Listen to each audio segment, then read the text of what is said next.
আসসালামু আলাইকুম এভরিওয়ান, শুভ সকাল।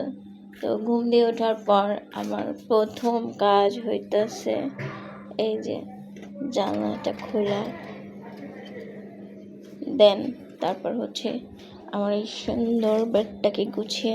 আর এদিকের অবস্থা কি বলবো, মানুষ ডাইনিংয়ে বসে ভাত খায় আর আমি ডাইনিংয়ে বসে বই পড়ি। তো আরেকটা জিনিস দেখাই, আমি মাঝে মাঝে কতটা ভোলা মনের হই। সেটা হইতেছে গিয়ে আমি রাত্রে হচ্ছে দুধ গরম করছি খাওয়ার জন্য, কিন্তু কত ঘন করে দুধ জাল করছি এটা কিন্তু সর। তো আমি একটুখানি খাইছি, পরে ভাবছি ফ্রিজে উঠায় রাখবো, কিন্তু পরে আর আমার মনে নাই, আমি ঘুমাই গেছি। এটা কোনো কথা কম তো দেখি। তো এবার হচ্ছে আমি আরও একটা জানালা খুলবো। এই যে